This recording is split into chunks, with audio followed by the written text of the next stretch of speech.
ഹരി ഓം. എല്ലാ സജ്ജനങ്ങൾക്കും എൻ്റെ വിനീത പ്രണാമം. ഭഗവാൻ ശ്രീകൃഷ്ണൻ്റെ ചരിത്രവും ചൈതന്യവും നിറഞ്ഞു നിൽക്കുന്ന പഞ്ചദ്വാരക ക്ഷേത്ര തീർത്ഥഭൂമിയിലൂടെ നമുക്കൊരുമിച്ച് തീർത്ഥാടനം ചെയ്യാം. 2026 ഫെബ്രുവരി 23 തയ്യാറാകുന്ന പഞ്ചദ്വാരക തീർത്ഥാടനത്തിലേക്ക് എല്ലാവർക്കും സ്വാഗതം. ഈ തീർത്ഥാടനത്തിനാവട്ടെ കേന്ദ്ര ഗവൺമെൻറ് അഥവാ റെയിൽവേ ബോർഡ് തയ്യാറാക്കുന്നു ശ്രീകൃഷ്ണ ദ്വാരക എക്സ്പ്രസ് ട്രെയിൻ. ഈ ട്രെയിനിൽ തയ്യാറാക്കുന്ന ശുദ്ധ, അതായത് പ്യുവർ വെജിറ്റേറിയൻ ഭക്ഷണം കഴിച്ചും ഭക്തിയോടെ ഭജനകൾ പാടിയും സത്സംഗം ചെയ്തും, അതായത് എല്ലാ കമ്പാർട്ട്മെൻറ്റിലും സ്പീക്കർ സിസ്റ്റം ഉള്ളതുകൊണ്ട് എല്ലാവർക്കും അവരവരുടെ കഴിവുകൾ പ്രദർശിപ്പിക്കാനുള്ള അവസരമുണ്ട്.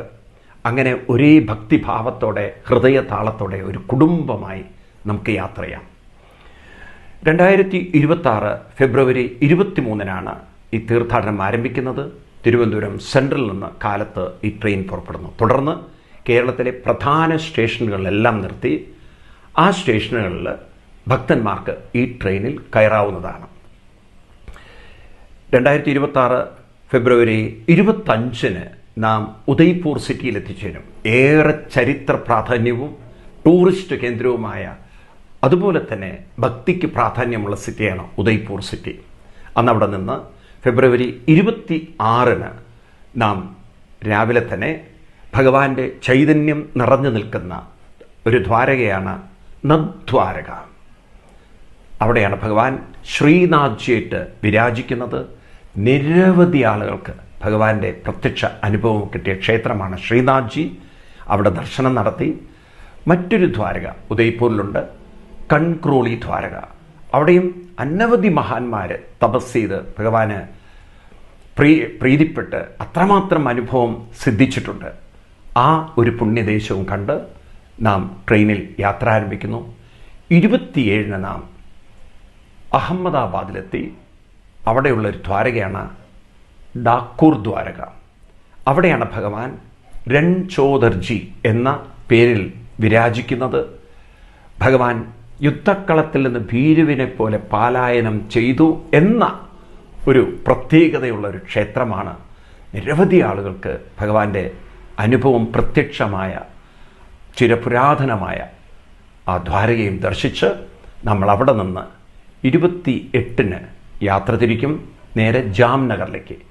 വരുന്ന വഴിക്ക് ബീച്ചിലുള്ള, കടൽ തീരത്തുള്ള, കടൽ വെള്ളം ഹൈ ടൈഡ് വരുമ്പോൾ കടലിൽ മുങ്ങിപ്പോകുന്ന, ലോ ടൈഡ് വരുമ്പോൾ പ്രകടമാകുന്ന ക്ഷേത്രമാണ് നിഷ്കളങ്ക മഹാദേവ് ക്ഷേത്രം.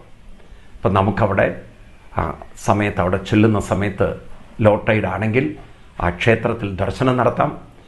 അത് കഴിഞ്ഞ് നമ്മൾ മാർച്ച് 1 12 ജ്യോതിർലിംഗങ്ങളിൽ പ്രസിദ്ധമായ സോമനാഥ് ജ്യോതിർലിംഗ ക്ഷേത്രം ദർശിക്കാനായിട്ട് സോമനാഥിൽ എത്തിച്ചേരും. അത് കഴിഞ്ഞ് ഫെബ്രുവരി 2 നാം ദ്വാരകയിലെത്തും. അന്ന് തന്നെ നമ്മൾ കാണാൻ പോകുന്നത് ജാംബവാൻ ഗുഹയാണ്. ഇതങ്ങനെ പലരും കാണാത്തതായൊരു സ്ഥലമാണ് ജാംബവാൻ ഗുഹ. ഇവിടെയാണ് ഭഗവാൻ ശ്രീകൃഷ്ണൻ ജാംബവാനുമായി ഏറ്റുമുട്ടി അവസാനം ജാംബവാൻ ശ്രീകൃഷ്ണൻ്റെ മഹത്വം മനസ്സിലാക്കി തൻ്റെ വളർത്തുപുത്രിയായ ജാംബവതിയെ വിവാഹം കഴിച്ചു കൊടുക്കുന്നത്. അപ്പം ശ്രീകൃഷ്ണ ഭഗവാൻ ജാംബവതിയെ സ്വീകരിക്കുന്ന ജാംബവാൻ ഗുഹ നമുക്ക് ഈ തീർത്ഥാടനത്തിൽ കാണാം. അത് കഴിഞ്ഞ് നമ്മൾ ഗാന്ധിജിയുടെ ജന്മഗൃഹം പോർബന്തറിൽ, ആ പുണ്യസ്ഥലത്ത് നാം പോകുന്നു. ഗാന്ധിജിയുടെ ആ ജന്മഗൃഹവും നാം കാണുന്നു, നമ്മുടെ രാഷ്ട്രപിതാവിൻ്റെ ജന്മഗൃഹം. അത് കഴിഞ്ഞ് നാം ദ്വാരകയിലേക്ക് തിരിക്കുന്നു. നാം മാർച്ച് 3 ദ്വാരകയിലാണ്. ദ്വാരകാധീശനായിട്ടുള്ള ആ ഭഗവാന്റെ സന്നിധി. അന്ന് പൂർണിമയാണ്, അന്ന് ആറ്റുകാൽ പൊങ്കാലയാണ്. ഭഗവാൻ ശ്രീകൃഷ്ണൻ രുക്മിണീദേവി വിവാഹം കഴിച്ചു കൊണ്ടുവരുന്ന ആ പുണ്യദേശത്ത് നമ്മൾ ആറ്റുകാൽ പൊങ്കാലയുടെ ആ ഒരു മഹത്വം എല്ലാവർക്കും അറിയാം. അതിൻ്റെ ഒരു അനുഭൂതി നമുക്കും കിട്ടുന്നതിന് വേണ്ടി നാം ദ്വാരകയിൽ അന്ന് പൊങ്കാല സമർപ്പിക്കുന്നു. ഇതൊരു അനുഭവമായിരിക്കും, ഒരുപക്ഷെ ആദ്യമായൊരു അനുഭവമായിരിക്കും.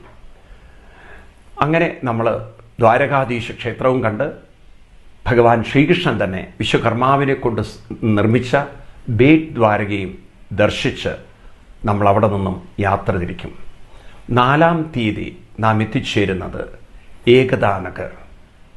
അവിടെയാണ് നർമ്മദ ഡാം ഇരിക്കുന്നത്. ആ നർമ്മദ നദി ഡാമിൻ്റെ തീരത്തുള്ള ലോകത്തിലെ ഏറ്റവും ഉയരം കൂടിയ ഭാരതത്തിൻ്റെ പുത്രൻ, ഉരുക്കു മനുഷ്യൻ്റെ പ്രതിമ സർദാർ വല്ലഭായ് പട്ടേൽ എന്ന് പറയുന്ന, നാം ഇന്ന് ഈ ഭാരത മണ്ണിലിരിക്കുമ്പോൾ ഈ ഭാരതത്തെ അഖണ്ഡ ഭാരതമാക്കി മാറ്റിയ ആ നിശ്ചയദാർഢ്യമുള്ള ഒരു വലിയ മഹാപ്രതിഭയും മഹാനും ഭാരതത്തിന് വേണ്ടി ജീവിതം സമർപ്പിച്ച ആ മഹാശില്പിയുടെ മുന്നിൽ, ഭാരതശില്പിയുടെ മുന്നിൽ നമുക്കൊന്ന് നമിക്കാം. അവിടെ ഒരുപാട് മ്യൂസിയങ്ങളുണ്ട്, ഭാരത ചരിത്രത്തെ മനസ്സിലാക്കി തരുന്ന മ്യൂസിയങ്ങൾ. ഒരുപക്ഷെ നമ്മുടെ കാഴ്ചപ്പാട് തന്നെ മാറ്റിയെടുക്കുന്നതായിരിക്കും അത്. അവിടെയൊക്കെ കണ്ട് നമ്മൾ ട്രെയിനിൽ കയറി മാർച്ച് 6-ാം തീയതി നാം നമ്മുടെ നാട്ടിലെത്തിച്ചേരും. ഇപ്പോൾ ഫെബ്രുവരി 23-ന് യാത്ര ആരംഭിച്ച് മാർച്ച് 6-ന് നമ്മുടെ സ്വന്തം നാട്ടിൽ എത്തിച്ചേരുന്ന ഈ പഞ്ചദ്വാരക തീർത്ഥയാത്രയിലേക്ക് ഒരിക്കൽ കൂടി നിങ്ങളെ സ്വാഗതം ചെയ്യാണ്.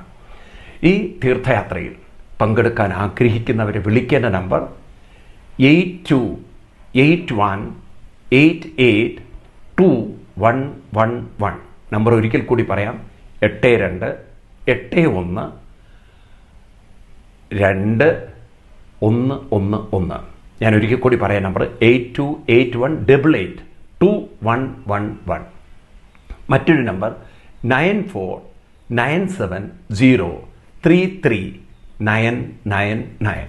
നമ്പർ ഒരിക്കൽ കൂടി പറയാം, 9497033999. ഈ നമ്പറുകളിൽ നിങ്ങൾക്ക് വിളിക്കാവുന്നതാണ്. എല്ലാവരും ഒരുമിച്ച് ഒരേ മനസ്സോടെ ഒരേ ഭക്തിഭാവത്തോടെ നടത്തുന്ന പഞ്ചദ്വാരക തീർത്ഥാടനത്തിലേക്ക് ഒരിക്കൽ കൂടി നിങ്ങൾക്ക് സ്വാഗതം. ഹരി ഓം.